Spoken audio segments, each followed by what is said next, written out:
Okay, we are good there. Hang on one second and we will get underway, Dr. Buse.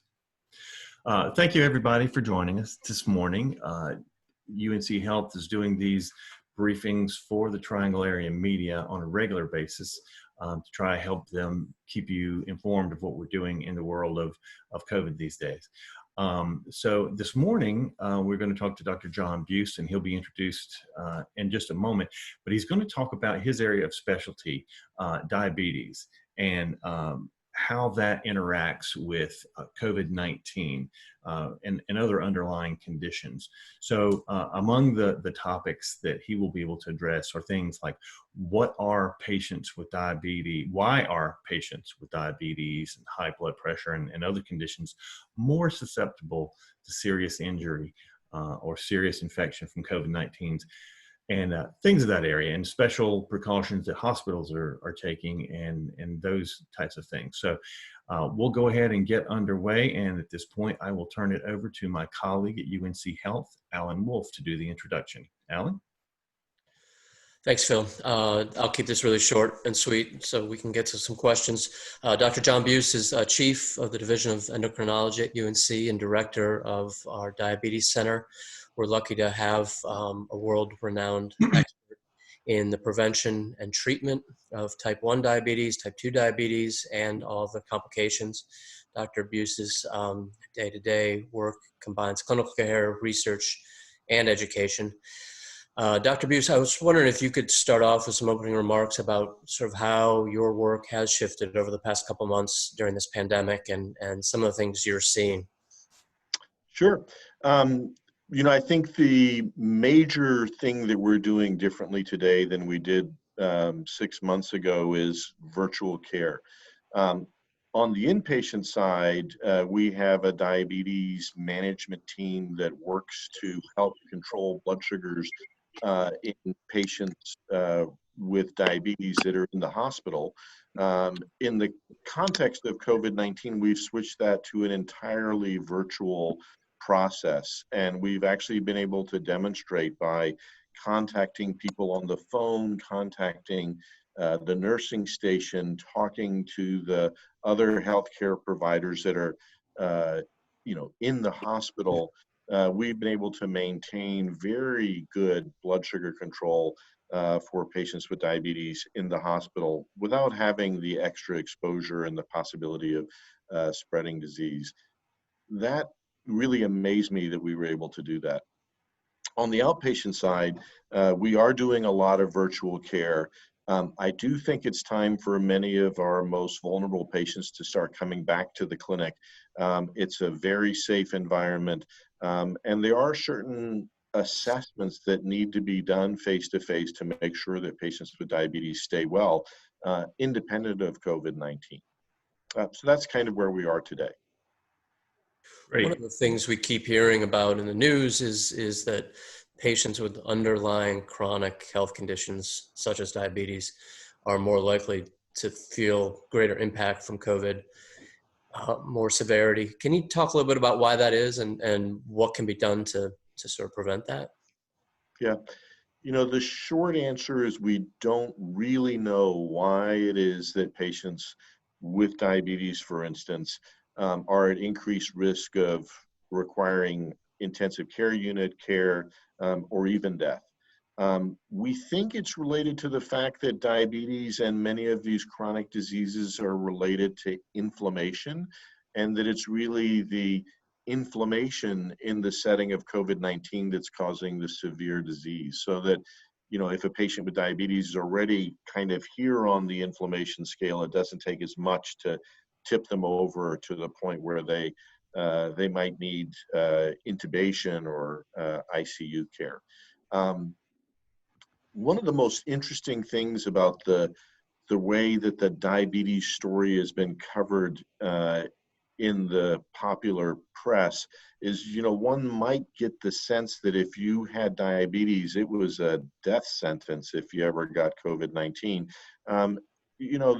Clearly people with diabetes are at higher risk, but it's not really all people with diabetes are at such high risk. And what I mean by that is it seems that the blood sugar level per se is not the real driver of the problem. It seems to be mostly that many people with diabetes are older. Most people with diabetes are overweight or obese. Most people with diabetes have high blood pressure. About half have heart disease, more than a third have kidney disease. Probably nearly half have some kind of liver disease, and all those conditions are associated with increased risk. So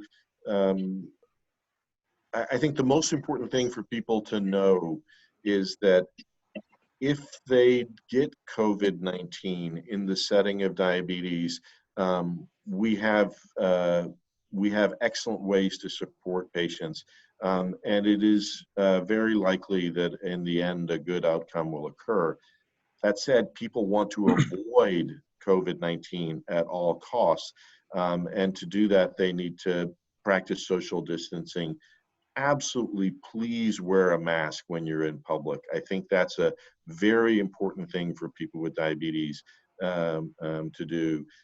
Wash hands, clean surfaces, everything else that you've heard.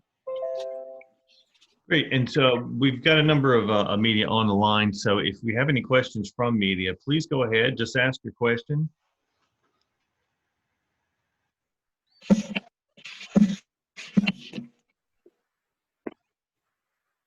Dr. Buse, one thing I was interested in too, and maybe some of the folks out listening and on the media call, are hospitals seeing younger diabetic patients that may have tested positive for COVID-19? So have you seen any of that where it may be contributing? Because you were saying earlier that it's typically older patients, but have you seen younger diabetic patients during this? Yes. So, that's one of the interesting things about COVID-19, and one of the terrifying things is that COVID can affect people of all age groups. So they're particularly in obese younger patients, some of whom have diabetes.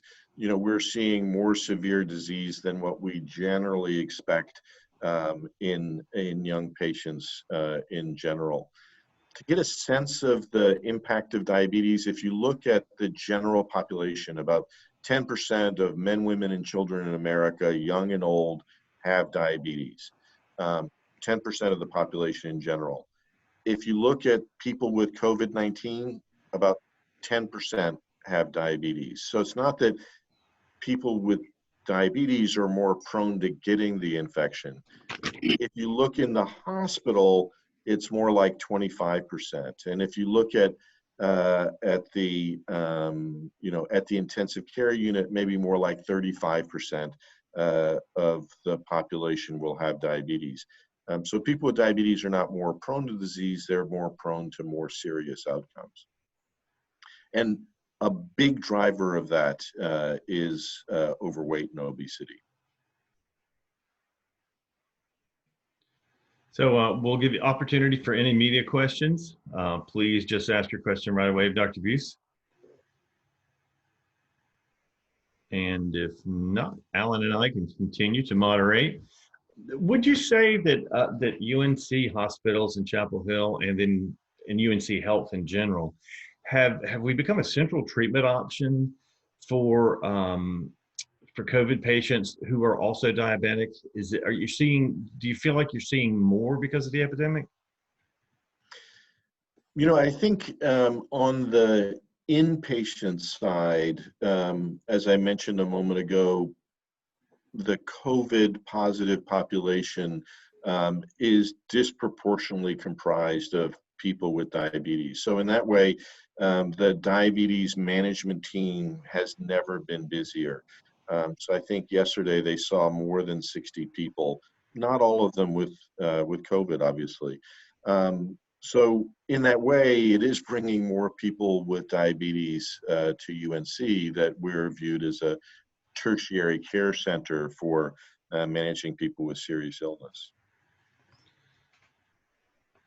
As this pandemic progresses and we keep hearing that the peak in hospitalizations may not have happened in our state, just yet, that it's coming in the coming weeks and months. Are you concerned? Are you hearing from patients who are fearful about coming into the hospital? Or are you hearing about people changing their behaviors because of the pandemic? Yeah, it's a great question. What I would say is that there are many people who are avoiding the healthcare system in general. The hospital, obviously, everybody wants to stay out of the hospital all the time, but even the outpatient setting.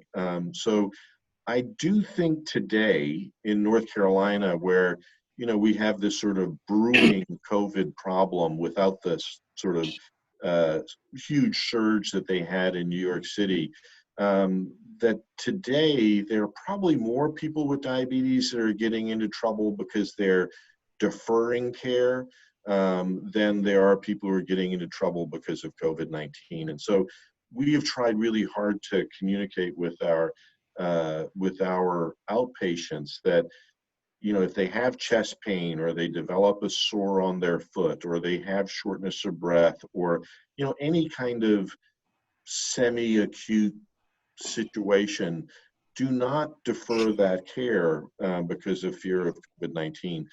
I have risk factors for severe illness.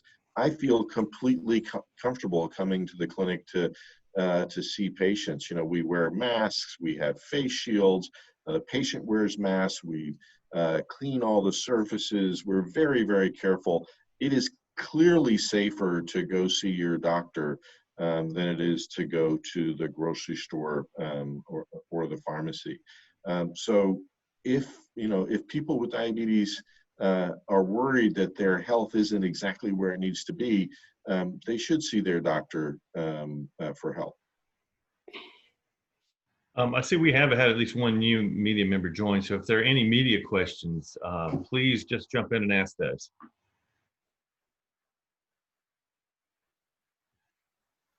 If not, we can continue with Alan and myself. One of the things that I wonder about too is it more difficult to treat or see a diabetes patient now when you're having to take into consideration COVID? Is there different things that you have to do other than the typical safety precautions and wearing your PPE? Is there anything different you have to do? Well, for the patients where we're doing video visits, it's a little bit challenging in diabetes. There are a lot of people who use insulin pumps, or they have these continuous glucose monitors, or even the finger prick glucose monitors. Generally in the clinic, we would download those so we could see all the numbers, all the blood sugar values that people have had over the last few weeks or the last few months. So that's been challenging as we try and teach patients how to do that at home and get the information to us in some way. I do think in the future, 2 years from now, 5 years from now, when COVID hopefully has passed, I do think what we're learning about being able to deliver virtual care is going to make caring for people with diabetes much easier in the future. Namely, that the barriers to us having a brief video chat to go over what the blood sugars are and tweak the treatment regimen, the barriers to doing that are going to be much lower in a sort of virtual care enabled world, and we're getting there.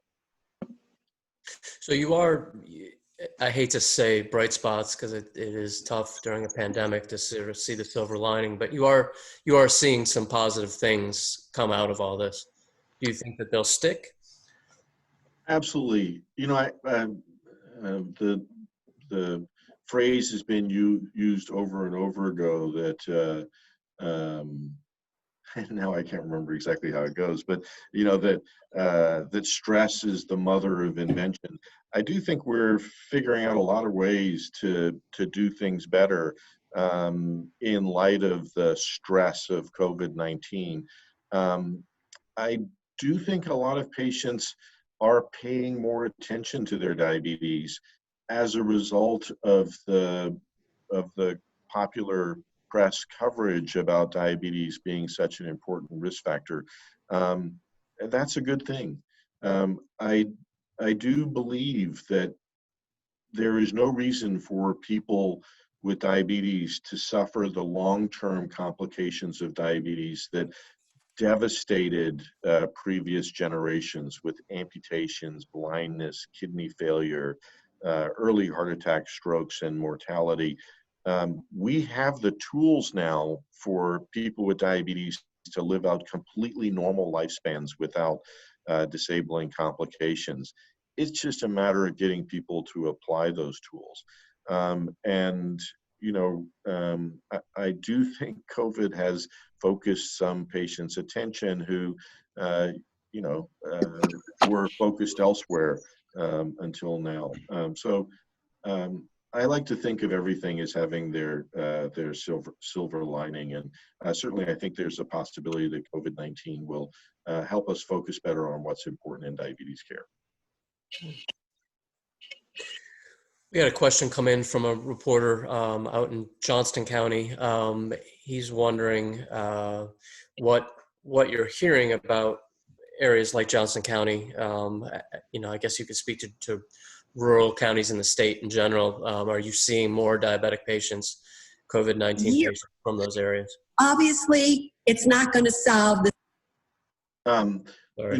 What I would say is that I have not looked carefully at our patient population, who's coming from rural areas and who's coming from Durham and Chapel Hill, Greensboro, more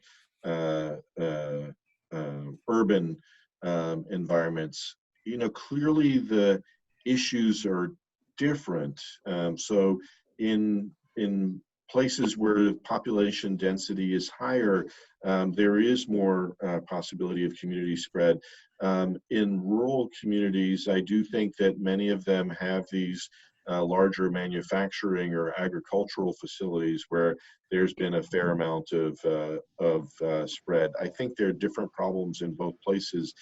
I have to say I went to the beach last week to have a little vacation for my daughter, who was going to be going away to work for the rest of the summer.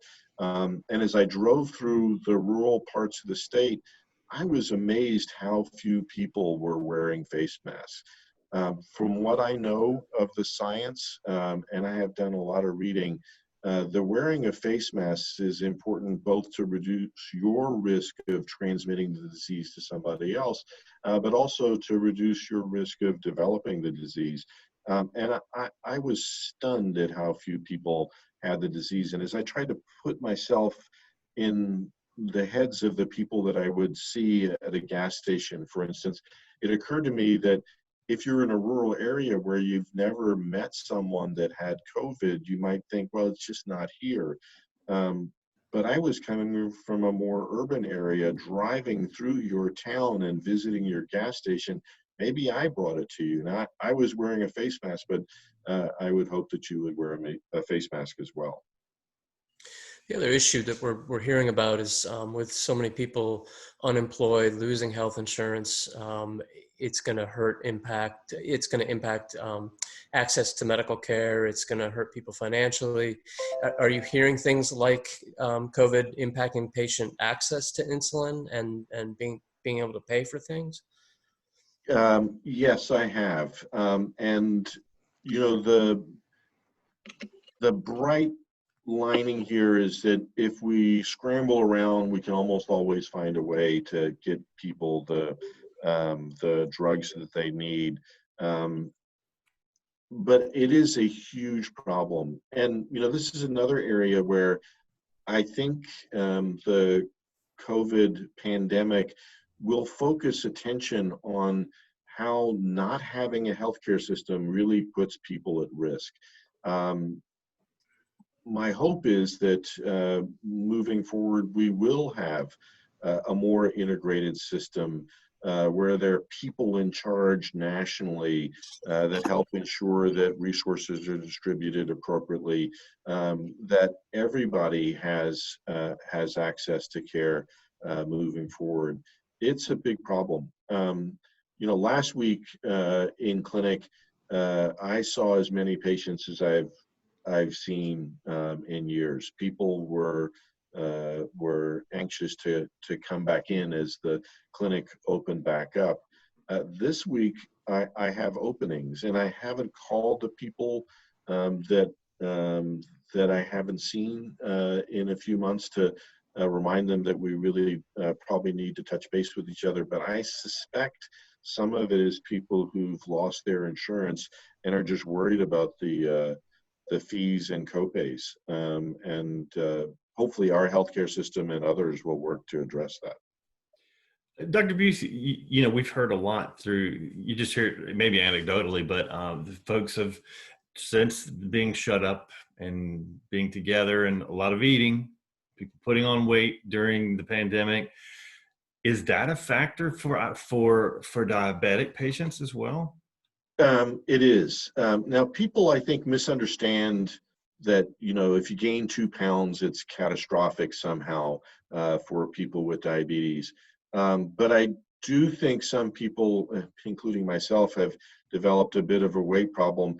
You know, as I've kind of gotten used to my life largely at home, I think I've adapted to it. I've tried to make sure that we don't have just scads of snacks in the house, and that we do try to eat 3 meals a day, that sort of thing. But it is a problem. And I actually heard one patient tell me, granted I didn't get a chance to weigh him, that he called it the COVID-19, you know, taking a riff on the, you know, the freshman 5 description of going away to college.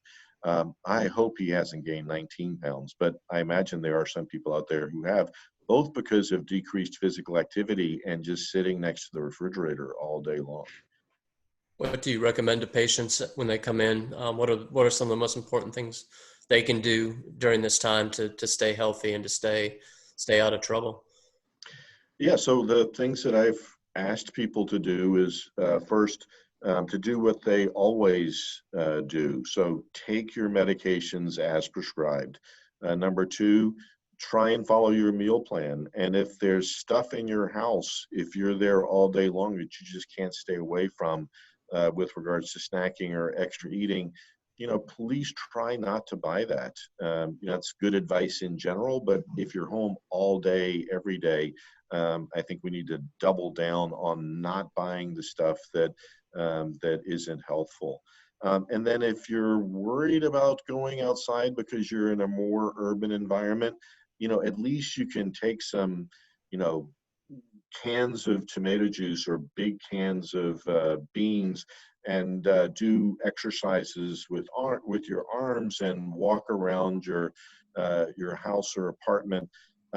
If you're not in a very dense environment where you feel comfortable going outside, you know, try and get some exercise. If you're at home and you know, you have more flexibility in your schedule, maybe there's a way to ramp up the exercise to compensate. And lastly, monitor blood sugars in patients who have infection, whether it's COVID disease or regular flu or a urinary tract infection. Rising blood sugar is often the first sign of infection, and can give us some warning that you know, we need to be in touch with our healthcare providers to make sure everything is squared away. So monitoring blood sugar as well. I had a quick question, if I can jump in real quick. Yes, Tyler, go ahead. Yeah. So along the lines of access to insulin and other diabetic drugs, what should people do if they have lost their job and they can't, I guess if they're homebound or elderly and can't access transportation to, you know, I guess go to the store to get some more insulin, or, you know, like what would you recommend those people do? Is there like a number to call or like websites they can go on to try to get some assistance? well, there are a variety of patient assistance websites. They're mostly doctor facing, but one of them is called Needy Meds. The other thing that's the most common problem is that insulin, in the way that we generally use it, is pretty expensive, and it is absolutely life-saving for people with type 1 diabetes. Without their insulin, they can develop diabetic ketoacidosis and require hospitalization in 2 or 3 days. So one thing that many people don't realize is that insulin is such an old drug. It's actually available over the counter without a prescription if you use the old human insulin. And there's a store brand at Walmart called Rely On that's $28 a bottle. So you don't have to call your doctor's office to get the prescription. If you know how to take insulin, it's available relatively inexpensively at Walmart. And then the transportation thing is a big deal. I think one of the most important things to do is have a plan. What are you going to do if you get sick? Who is going to help? Hopefully they're neighbors or family members that can come to your assistance. If you can't find anybody who can help, call your city leadership or your county leadership. There's often services available to people that are homebound for one reason or another. I hope that's helpful. It is one of the things we worry about most, is people being sick at home without really a plan for how they can get the help they need. Dr. Buse, we're nearing the end of our time. Could you just talk a little bit about some of the research that's going on into diabetes and COVID and where you think that's heading? Yeah, so there's a lot of work to date that's been done on how to continue to provide care, and we talked about that a little bit in the beginning. One of the areas that I'm most interested in is looking at, are there diabetes treatments that are associated with better outcomes if you develop COVID-19? There's some ideas that perhaps it may make a difference. So we're trying to take a dive into databases to sort that out. I think another big question is, should you, as a person with diabetes, get your blood sugar down now in hopes that that will reduce the severity of illness should you get COVID-19 in the future? That's an unanswered question as well that we're trying to sort out. And lastly, we'll have vaccine trials very soon, probably, early to midsummer. And there is some data that for flu vaccines, people with obesity and diabetes don't get as good a bump in their immunity with the vaccine. So I do think we need to sort out those kinds of issues for patients with diabetes with regards to vaccine trials in the future. Thank you. Tyler, I see you took your mute off. Did you have another question? No, I just forgot to mute myself. That's okay. Yeah, thank you, Dr. Buse, for answering my question. Thank you so much. Any other questions from the media before we conclude here? If not, we'll thank you all very much for joining us. For media, just to let you know, if you weren't able to record yourself, we will post a video of this in 2 places, in YouTube, and then we'll also put it on Dropbox, so you can download it directly, so you can have the MP4 file and also an audio for radio, or for some folks use that just for note-taking as well. So Dr. Buse, thank you very much for being with us again today. We greatly appreciate it. Lots of good content here. And that will conclude our presentation and briefing for today. Thank you so much for joining us. We'll see you next time. Thank you. Thank you.